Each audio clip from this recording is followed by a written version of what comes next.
Okay, so this presentation is called Opening Acts, How Attackers Get Their Big Breaks. Essentially, it's a talk on initial vectors of compromise that we see at Mandiant. So I am Evan Pena. I'm a consultant at Mandiant. Before Mandiant, I used to be on the Marine Corps Red Team. Since I've been at Mandiant for about 2.5 years now. I do a lot of incident response, pen testing, forensics, things like that. I'm originally from Texas. I graduated UTSA, came over here, got my master's from George Mason. I've been working at Mandiant, love it, and that's pretty much the gist of me. This is Chuck. Hi, I'm Chuck Willis, also from Mandiant. This is how I was hoping to be dressed today if things had gone better when the series was Kansas City. But such is life. So I'm here with y'all. Basically, at Mandiant, I mostly do penetration testing and application security work. I'm also a leader of the OWASP Broken Web Apps project, if you're not familiar with that. It's a VM with a bunch of web applications with security vulnerabilities. Check it out. I'm also on Twitter with my handle there if you want to follow me. Not that I tweet very much. So next slide. So just if you're not familiar with Mandiant, you're wondering who we are. Well, we're a security company that was started here in the DC area, and we've grown now to various places. We, at the beginning of this year, got acquired by FireEye, so we're now part of the overall FireEye umbrella. But we basically do incident response work and security testing and things like that. A lot of people know us from like our APT reports and stuff, so definitely check us out. And as I'll say again at the end, we're hiring, so if you're interested, check us out.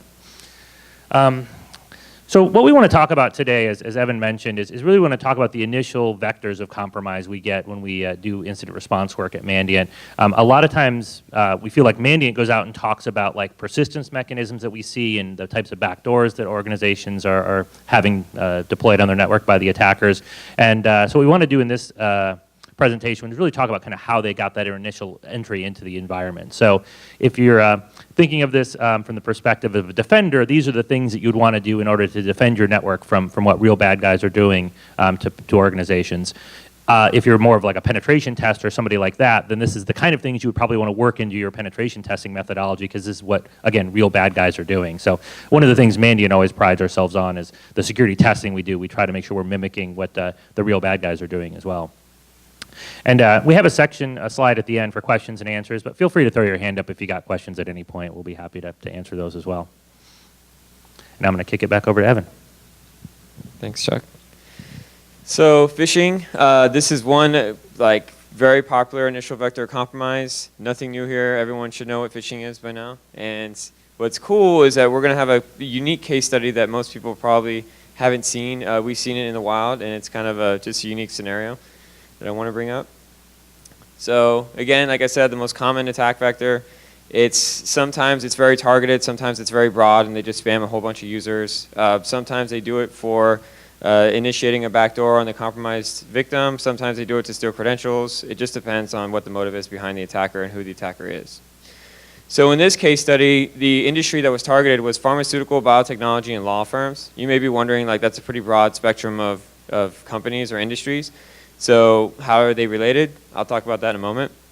So the first thing is the phishing email was sent to the law firm with 2 attacks. One was a malicious link that was sent to a spoofed OWA page, Outlook Web Access, and essentially was just there to steal credentials.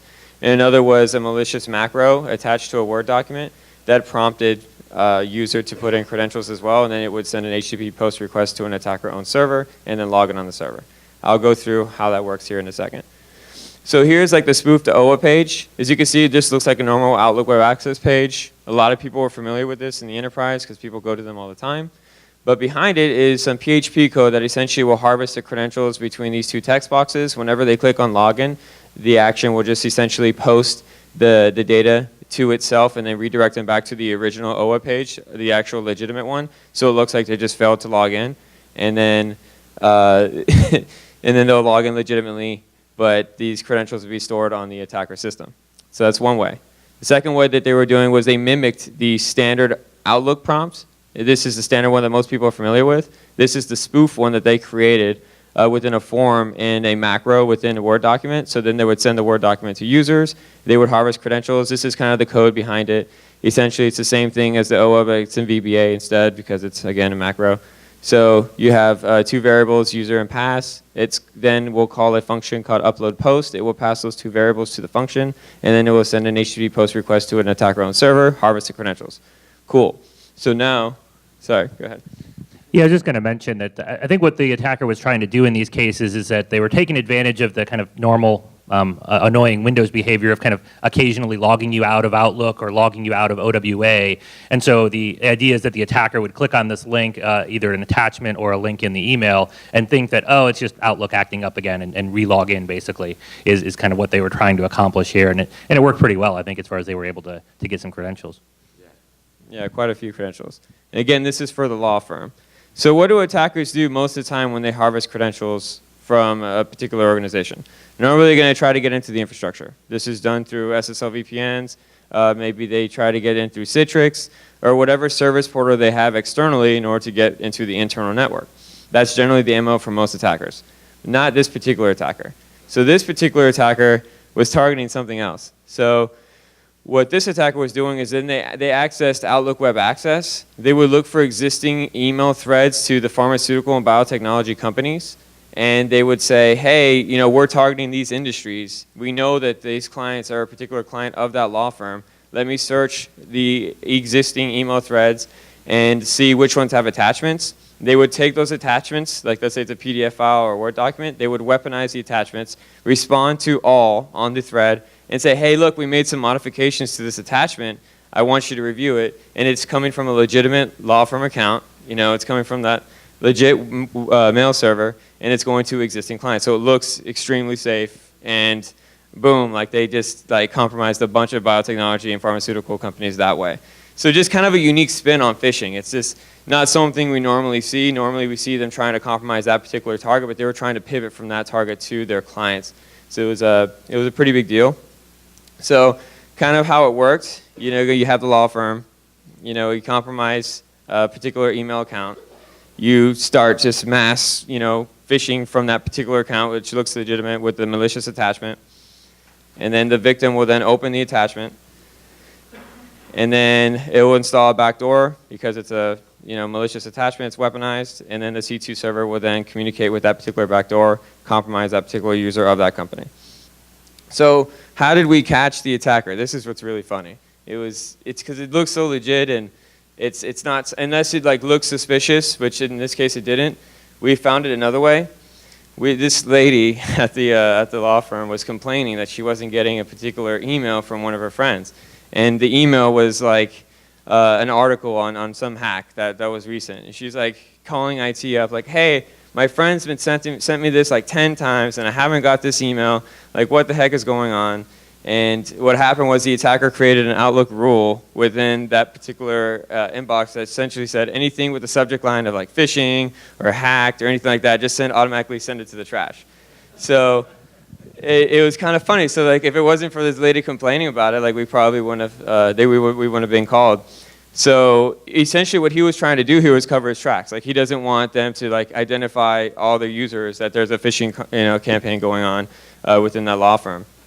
So it's kind of funny, but it was a silly mistake at the same time because we caught it. So now that we find that there's a compromise for that particular law firm, we think now what do we do?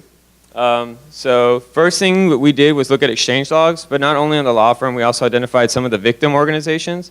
We did an incident response against one of the victim organizations, and in the exchange log we confirmed that the particular law firm was the initial vector of compromise for that victim organization. And as you can see in the email logs, exchange logs, you got, coming from the law firm, it's going to a particular user in that particular victim organization.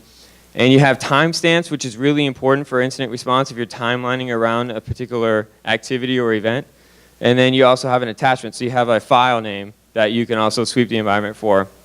At Mandiant, we use a lot of these pieces of evidence to perform our incident response, and this is a really nice piece of evidence just based on a particular log. So now that we had this log, we were able to go to the law firm, and we were able to look at their exchange logs to identify every victim organization that got the email, where it came from, which users got it, So then we can notify those particular victim organizations to determine what they want to do about it. But at least we did our due diligence and our duty to let them know about it. So exchange logs, really, really important. If you don't keep them, I suggest you keep them at least for 3 months, depending on your infrastructure and how much space you have. But it's definitely really important, especially if you identify activities such as this. And again, with exchange logs, you can identify every single user in your organization that got it and every single user that it was sent out to. So it's really important. Some funny facts. We have a report that's sent out called M-Trends every single year. This is just a fun fact from the M-Trends 2014. 44% of all phishing emails were IT related, and they were attempting to impersonate a targeted company's IT department. And then 93% of all phishing emails were sent on weekdays. As you can see, Wednesday is the most popular day to send a phishing email. So if any of you guys are pen testers, the attackers already did your research, you want to send a phishing email, do it on a Wednesday. Another thing is that they're IT related. So some cool scenarios is one that we've seen is you got like an IT guy, he's sending an email to a bunch of users, let's just say 25 users. And they say, hey, look, we have this new compliance check it's a browser compliance check. We have to check all your plugins and add-ons within your browser. So go to this link, it will run the plugin check, but you have to put in your credentials in order to log in. And obviously it's malicious. But the caveat is that they say, if you don't do this within 5 days, we're going to disable your account. So that automatically, people get freaked out, and they're like, oh, we have to do this compliance check, or I'm going to, my account's going to get disabled. So we see a lot of attackers do that. It's very effective because people don't like to, be unproductive. So again, IT-related, phishing emails are the most popular that we see, and usually done on Wednesdays. So how can you protect against this? Obviously, filtering technologies are really popular. Generally, these are like spam filters such as AppRiver or Postini. There's also FireEye EX, which is really, really cool. It's an appliance that's put in your infrastructure. Every single attachment or malicious link embedded in the body of a message, it will take the attachment, it will put it in a sandbox, it will automatically perform triage on it, and this is dynamic analysis on the particular binary. So it'll determine what type of activity it does. In the example that I gave earlier on the Word document, there's a malicious macro attached, inside the particular Word document that sends an HTTP post request. That's like a known bad thing. So generally, a signature is not going to be in place for that particular file, but if you're doing dynamic analysis and basic triage on the file, that sort of activity will be detected. So kind of a unique technology there. User education and reporting messages, extremely important. That's always number one, user awareness, big strategy for that. The ability to find and delete messages, going back to my exchange logs, that's really important as well. If you have the ability to identify everything that was compromised, identify file names, so you can go remediate those particular users and those systems, that's something that's very important as well. And the last thing I want to put an emphasis on is reducing the impact. So let's say, for example, a user gets compromised. How fast would it take a particular attacker to get domain admin on that particular environment? Sometimes it doesn't take long at all because they have really crappy infrastructure. And sometimes it can be very difficult in that the user does not have system level privileges on their system, so you can't dump credentials. Sometimes that particular user does not have any admin rights across any other system, or sometimes that particular user has system level access on their system, and there's like other credentials stored on the system, or they use the same local admin password against like 100 systems, so it's easy to move laterally. But if you reduce all those, these are just basic security techniques, you can reduce the impact of someone getting compromised. And that way your whole infrastructure doesn't get compromised if one guy does. So just something to keep in mind. And I'm going to pass it to Chuck to talk about known vulnerabilities. Okay, thanks, Evan. Yeah, I was just going to mention on that previous slide, I think a lot of people get really down on user education as far as they think, users are not going to be able to learn anything. And I think that that's potentially, kind of part of the story, but it's not the whole story. I think that you need to have kind of that combination of technology and user education that, you can't put all your eggs in either one of those baskets. And, but as Evan mentioned, being able to reduce the impact is also pretty important. So, you want to do whatever you can to prevent somebody getting a phishing email and hopefully do the right thing when they get it, but then if they do the wrong thing, at least make it not so bad for your environment. So it's really a three-pronged approach, I suppose. So what we wanted to talk about next is really the other thing that we see as kind of one of the very common, most common things initial entries into networks is really just kind of known vulnerabilities. So this is not 0 days. This is not people going out and looking for custom application vulnerabilities. This is just basic stuff. I think 2014 was really a bit of an anomaly from what we've seen in previous years because we had HeartBleed and Shell Shock come out. Prior to that, there wasn't a lot of really like network accessible vulnerabilities that we were seeing in like 2012 and 2013. It was really that you would have, there was some web application, web server kind of things that you would see, but besides that, there wasn't usually a lot of network services that had any vulnerabilities on the internet. For the most part, organizations have done a pretty good job of kind of getting all that stuff off of the internet, and if it's still on there, it gets compromised at some point and then gets off of there for other reasons, I suppose. But we are seeing attackers, using some of these known vulnerabilities in various ways. So sometimes it's using just kind of publicly available exploits. I mean, even things like Metasploit we'll see. Sometimes it's more like custom exploit kits, and then other times it's actually an exploit that was more customized as far as something we haven't really seen anywhere else. So it's and the other thing we're seeing a lot of these days is drive-by downloads. So this is where, rather than being able to exploit things on the outside, you're kind of exploiting things when they're coming out from the inside. So web browsers are a very common target here where, somebody goes to some website, it'll, hit some sort of malware that'll try to exploit the client-side technologies on there or the web browser itself. Generally with those, it's difficult to target specific organizations, although we have seen some that appear to be kind of more generally targeted. For example, maybe it was a year or so ago, WTOP radio here in the DC area was compromised and was kind of serving malware. And that was probably targeted towards people within the government in general, at least, because they kind of knew that there was a lot of government and government contractors that would be visiting that website. And then from there, sometimes you'll see them pare down to more specific targets once they kind of get the initial vector. So another case study here was NBC's website was actually hosting some malware that was doing a drive-by download. Ultimately, it was hosting the Red Kit exploit kit that would exploit various browser plugins and stuff depending on kind of what was available. And when you started looking into this, I think this was not a case that Mandiant worked on. I think this is something that we have kind of read about in the open press. So we can talk a little bit more specifics. That there was basically an iframe. There was the HTTP there was obfuscated just so we didn't accidentally click on this link while we were creating our slides. But other than that, I think that the URL is correct. Well, that's the iframe that we were seeing within the actual web page that was being rendered on NBC's website. And what we couldn't figure out is where it was coming from, and still we kind of dug into some of the advertising network files and that, and we found that was actually a JavaScript. So there was JavaScript that was added to the ad network that NBC was using, and that the ad then was able to then create basically an iframe that was then pulling in other content that was actually the Red Kit exploit. So it's a very common thing that we see nowadays. I think you're seeing kind of those attacks moving more towards the client side because the server side is more difficult.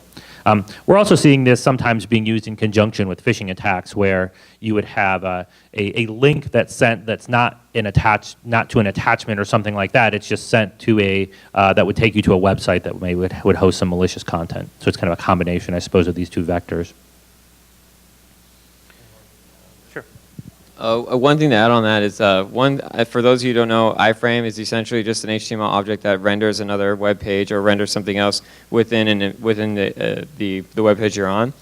And then lastly, if you look at the JavaScript on there, it's a document.write. Essentially, it's just JavaScript writing that particular iframe to the page. In order to do that, you have to modify the source code of that particular web page. The only way you can do that is if you do it on the server itself.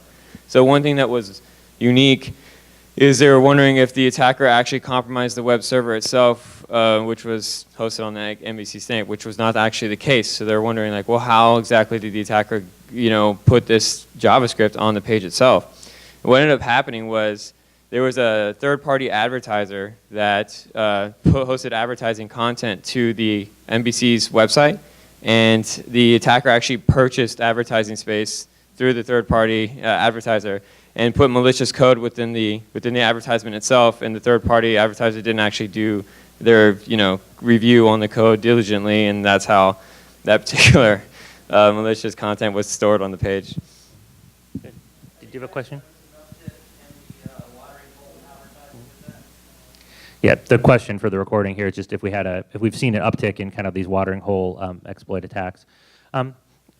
I think it's a little bit too early this year to tell. I think like I said, HeartBleed and shell shock, I think, kind of diverted attackers towards those things. I think we're seeing some of that, but it's not. It's more targeted generally than just this. I would consider more the watering hole is where it's just you kind of are arbitrarily kind of throwing stuff out there. That sound right to you, Evan?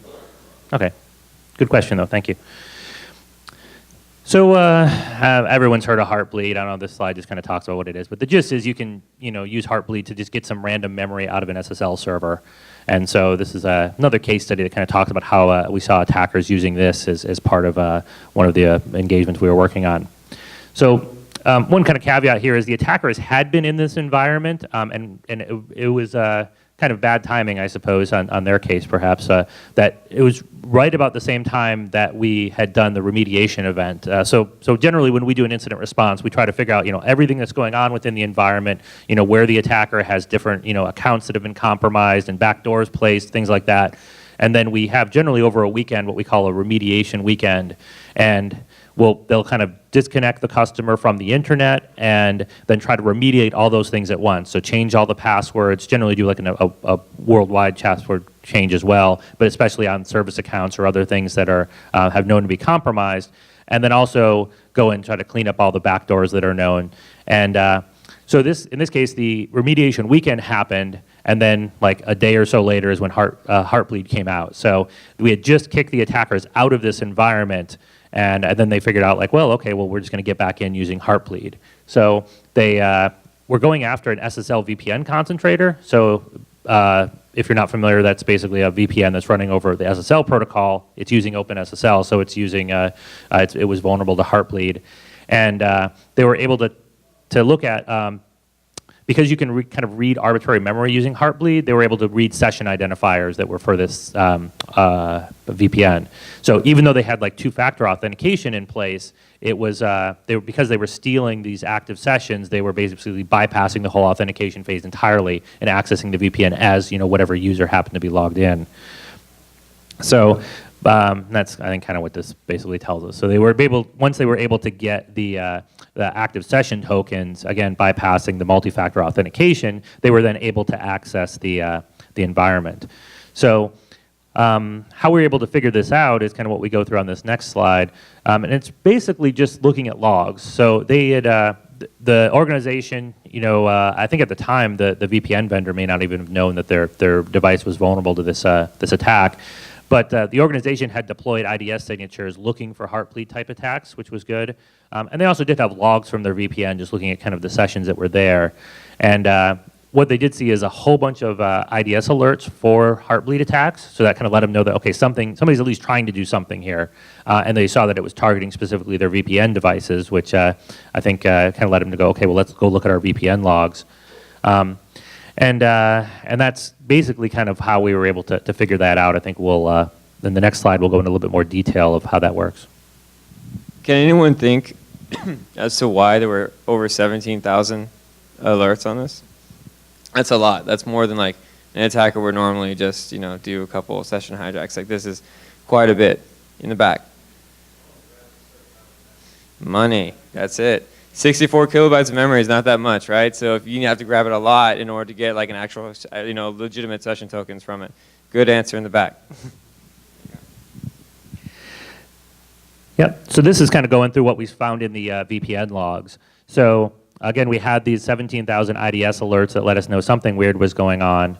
And then within the VPN logs, we saw that there were multiple users that had this kind of flip-flopping behavior within their VPN sessions. So you were seeing the session kind of coming from the legitimate IP address from the user had logged in with, but then also this malicious IP address. And the timestamps kind of lined up that, okay, this was all happening within seconds of each other. Maybe if it was like a one-off, then you might be able to say, well, maybe it was somebody who was on like a network that was switching back and forth, maybe between like a Wi-Fi and a mobile network, or between different Wi-Fi networks or something. But I think also the fact that we had this one malicious IP address that was associated with multiple of these kind of weird behaviors, along with it was also associated with all these IDS alerts, was a pretty good indicator that, okay, something bad's going on. Because we also did some kind of rough geo-IP kind of stuff and saw that they were very different places. So it's not like it was the same person or some other. You could maybe argue that that you could perhaps see this type of behavior if it was like a branch office that was having weird network issues or something, but that was not the case here.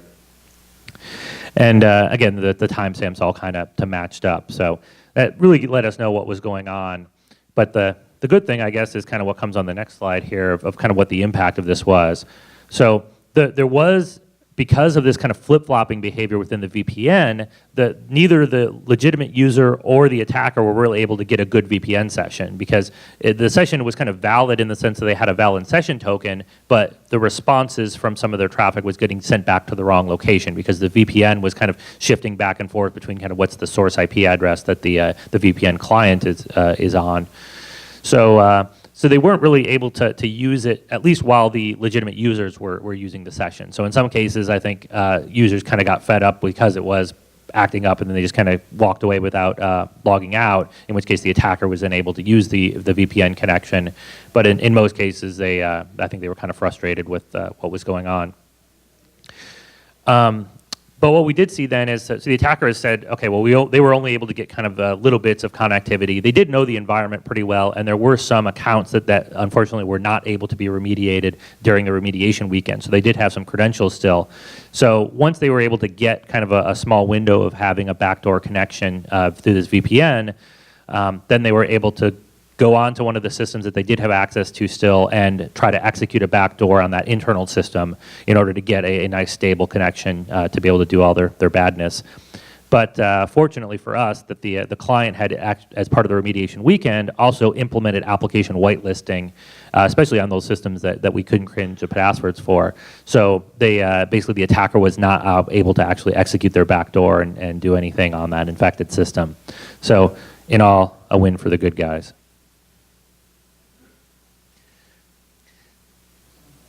So when it comes to recommendations for this sort of attack, you really just need to understand your infrastructure and what kind of vulnerabilities might be there. I think this year has definitely been eye-opening for a lot of people. Didn't realize how many places they had OpenSSL and Bash deployed. And who knows what the next one will be like that comes up. It'll be something else entirely that we'll have to figure out where they live. And but as much as possible, kind of knowing that stuff ahead of time will definitely help you as far as when you've got to push out patches quickly or implement other safeguards.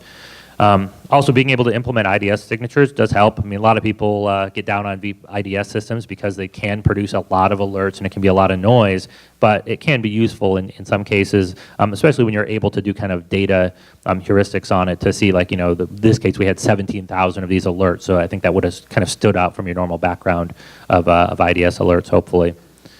And also, again, kind of like we talked about before with other stuff, being able to have logs, I think, really helps. So in this case, we were able to identify exactly what happened because we had VPN logs. So that's definitely one of the most common kind of frustrations we have when we come in to do incident response work, is just the lack of good logging. We find that a lot of organizations either don't log stuff at all, or they don't log it for long enough, or they're not logging enough details for what we would want to really figure out what happened.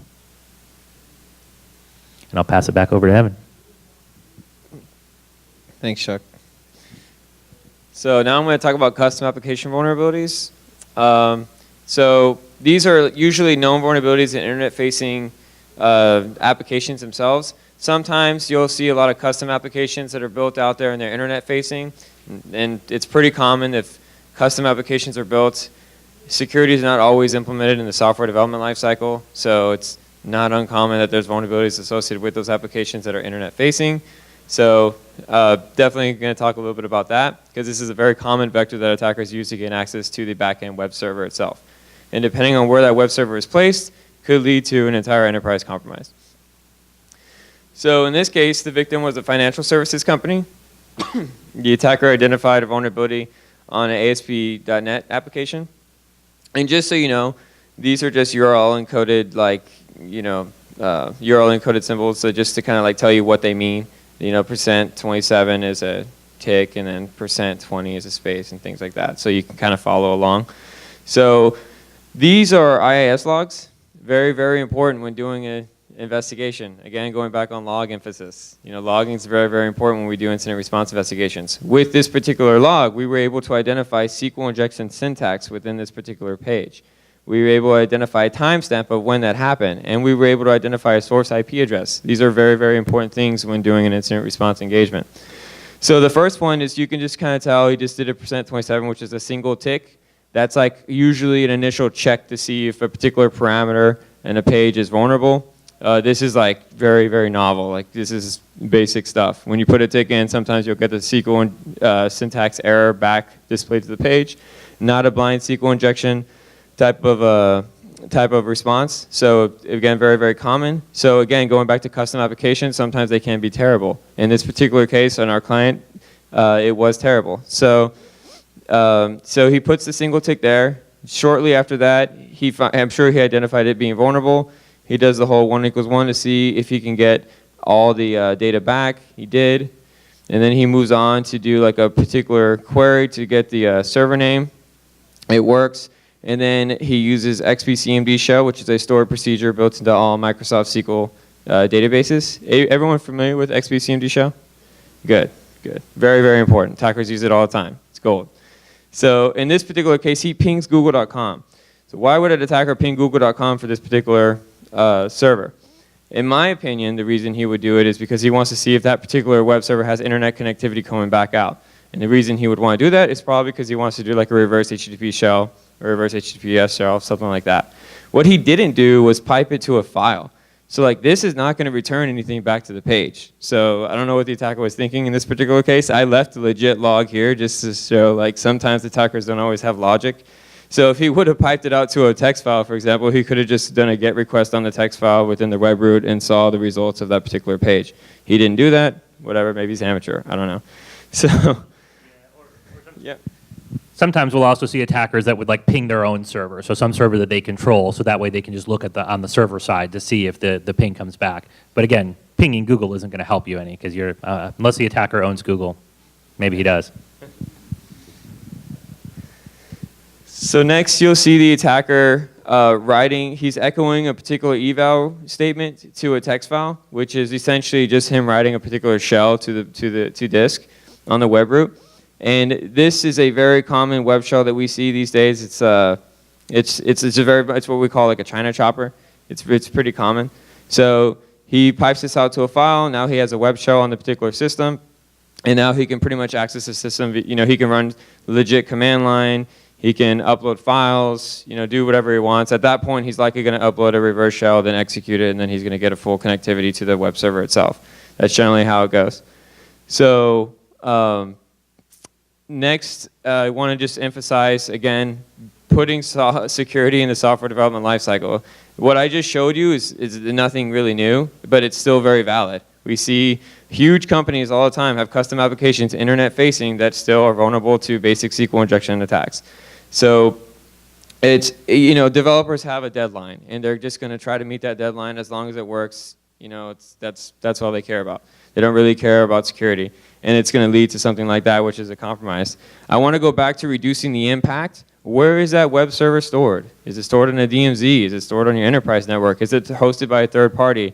And that really does matter, and that if it's hosted by a third party and it's not tied to your enterprise, it probably won't matter that much. Maybe they can put data that's maybe part of your customer. That would be important. If it is not really important data, then maybe you can deprioritize the security of that particular application. It just depends. If it's on a DMZ that has direct ties, like, you know, very lax ACLs to your enterprise network, maybe that's going to matter. So just things to consider whenever you're, you know, hosting applications and putting data on it. Integrity checking. This is practical and not practical in some sense. So let's say you have a very static page, or you have a lot of static content that's not likely going to change that often on a web server. You know, you can probably implement integrity checking to see if the MD5 of those source files change. Someone changed it. Maybe it was legit. Maybe it was not legit. If it's not supposed to change that often, it's something that's practical. If you have a very dynamic website, it's not practical at all. And then lastly, we have penetration testing on applications. What I just showed you is, like, again, very novel, very basic stuff. Most pen testers will identify stuff like that. And then also ensuring that your internet-facing applications are maintained. And that front, it's not uncommon that these applications are built on frameworks. You'll hear things like Joomla, WordPress, you know, like tons of frameworks out there that people use. A lot of times they have plugins or or add-ons or functionality that's tied into the framework that are vulnerable sometimes, and then they'll issue patches on them. Make sure those are maintained, because it's public forum after that, and it's easy to do a quick Google dork or Google query for a particular string that most frameworks will have. If it's vulnerable to that, it's easy to identify on the internet. So very, very important. And now I'm going to talk about illegitimate, legitimate access. That's kind of funny. So this is essentially an attacker using a business partner or vendor to compromise another network. Very similar to the law firm, but slightly different in this particular case. So they'll use accounts that they got also from external forums like Pastebin, password dumps, and things like that. I'm sure a lot of you guys heard about the Adobe dump not too long ago. There was like 152 million accounts leaked. So the data that was within the Adobe leak was email addresses, a triple-desk encrypted password, and a password hint.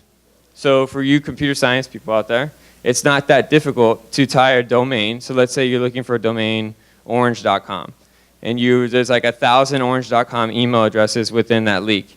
And then you can harvest every single password that's a unique triple-desk encrypted password. So I can get all the same passwords throughout the entire leak, and then I can harvest all the password hints to each for that particular unique triple-desk encrypted password.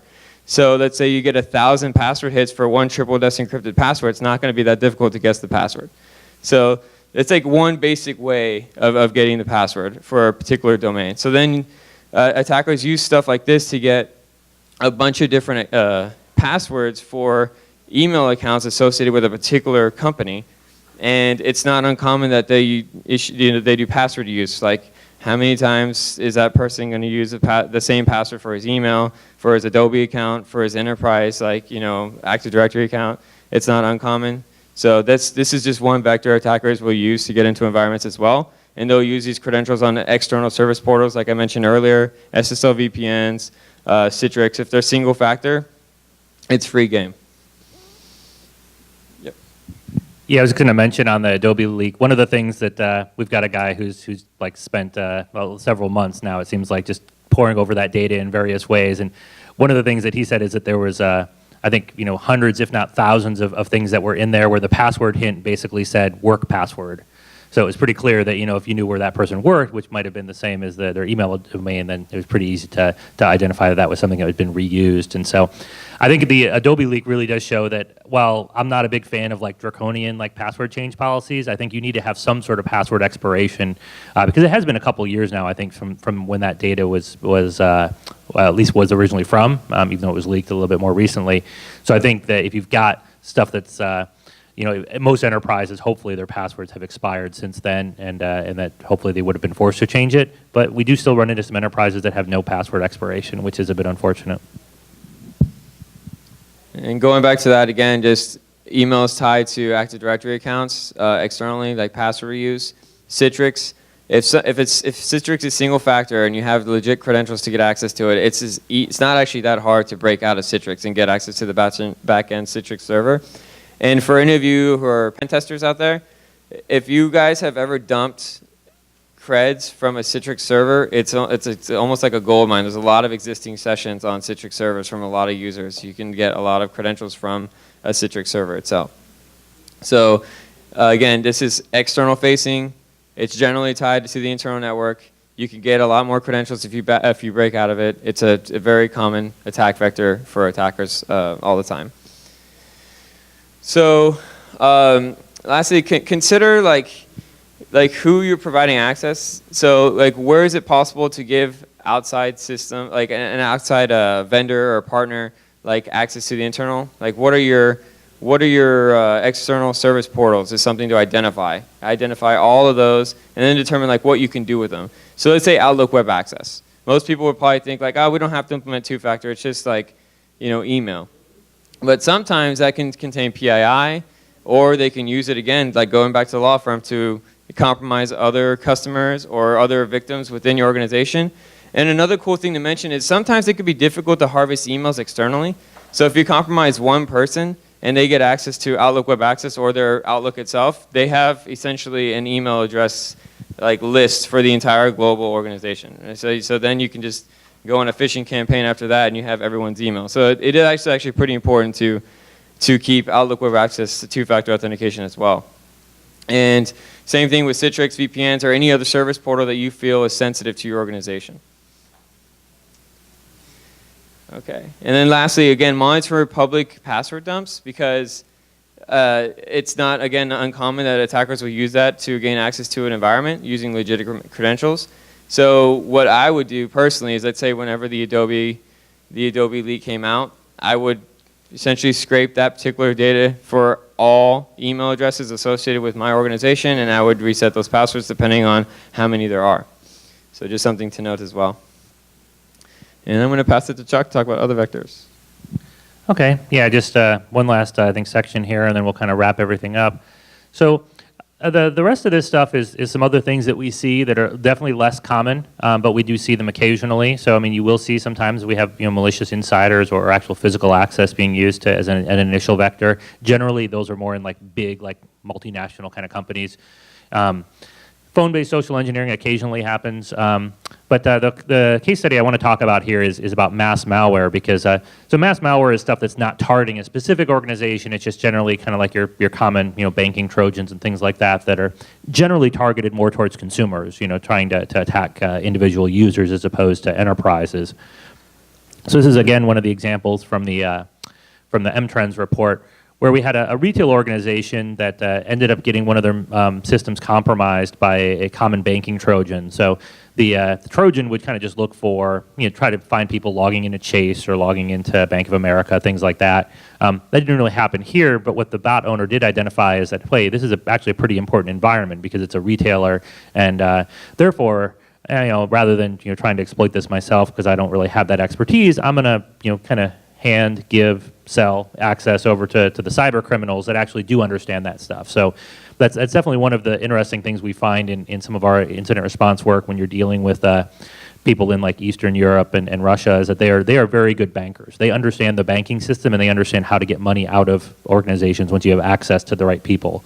So, but by giving access to those people, the cyber criminals are then able to do kind of their normal stuff to basically move laterally within the environment, and then ultimately targeting like the financial systems within their organization. So this is I think definitely the most common of kind of the other miscellaneous scenarios that we'll see is this kind of thing where you'll have more mass malware, but then people realize that it's more targeted and that. So to me, it always indicates it's something that it's like, you don't want to just say, well, this is mass malware, we can just ignore it entirely, because sometimes it's an indicator of either other badness to come, or sometimes it's a situation where attackers are as sophisticated as they need to be. So they may just be using very common, backdoors and Trojans and things like that, because that's all they need to use in order to get into the environment or to maintain their persistence.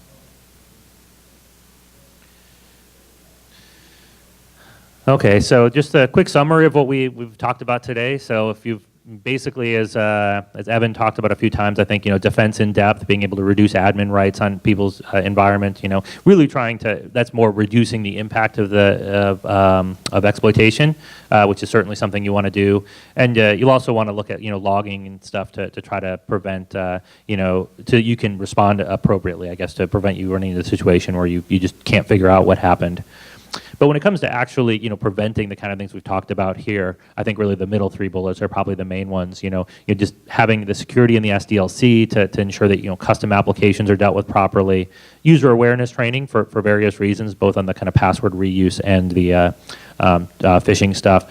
And then I think patching, patching again is one of those things that people think is going to solve all your problems, and it won't, but you do need to do it. I mean, it's definitely a common baseline of you need to make sure that you're getting patches out appropriately, and other, not just patches specifically, but also security hardening, that's done appropriately on stuff, especially that's internet exposed. So, and then just our last slide, as I mentioned before, we're hiring. Go to that URL, talk to us afterwards.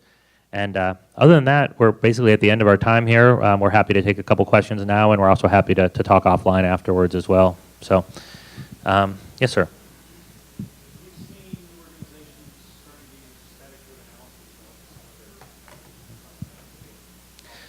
Yeah, the question was asking about static code analysis as a way to prevent vulnerabilities or detect vulnerabilities in custom applications. We definitely see that happening in some cases, but I'm not sure how useful it is. Static code analysis is something that I think provides you a lot of potential flaws in an application, but it's hard to know what's the real flaws. That's been my experience with it. So we occasionally use it in conjunction with our penetration testing we do, and I think it's good as a highly automated solution. But it's unfortunately not gonna be the end all be all. Yeah. Yep. Yeah. It definitely provides some level of protection for things. Yes. Since you guys have more exposure, what's the time from initial attack to when it's actually discovered? Mm-hmm. I mean, are we talking days, weeks, Okay. months? Yeah, the question is just, how long is it between the initial attack and when it's discovered? I'll let Evan answer that one. On the M-Trends 2014, I don't know how I have this memorized, but on M-Trends 2014, the average time on investigations we did at Mandiant between when it was initially compromised and when they detected it was 229 days. Yeah, more than 6 months. And the longest time was like over 6 years or something like that. That was the most extreme case that we had. Yeah, and sometimes we can't actually know when the initial vector happened, because if they don't have logs going back that far, then we can basically say it was before this period of time, but we don't know when exactly. So yeah, it's definitely unfortunate in those situations. Yes? For the HeartBleed scenario, with blocking the API, that was a new attack. You hadn't seen the attack that was at the environment before. You didn't know if it was just any key for them. Did those source IP addresses match up to like the back on the attribution, other than just goes around all the time? Yeah, the question was about the HeartBleed case study and if we kind of had seen that source IP address before. I don't think that we had. I don't know, Evan, if you know the answer to that one. So on most of them, they were not. I think it was on one, the MBI was the same from the initial compromise that we were investigating prior to. So that was one factor. And another thing was that we did attribution on the attacker prior to, whenever we were doing the initial investigation, we identified a country that it was coming from, and the same, like even the different IPs that we hadn't seen before were from that same country. So we could attribute it to the same attack group. Any other questions? Yes. One thing you mentioned was custom applications. One thing I've been seeing in the industry is a lot of companies requiring full dedicated browsers in order to access their applications and sites. It's becoming more and more prevalent that companies don't want to invest in their code to make sure their stuff is up to date. They want to invest in other areas. Have you seen that in the industry as well?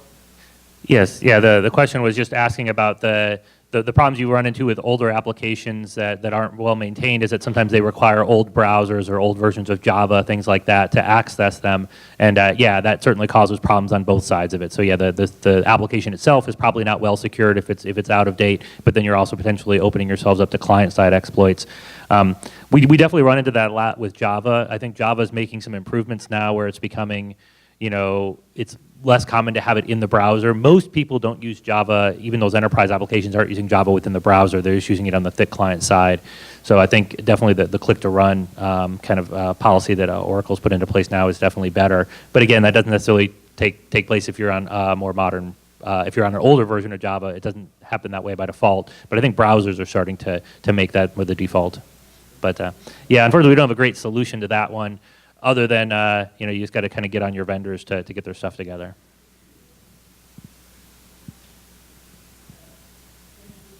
Okay, I think we're good. I think we're out of time. So, but like I said, we're happy to talk to you guys afterwards as well. So feel free to come up.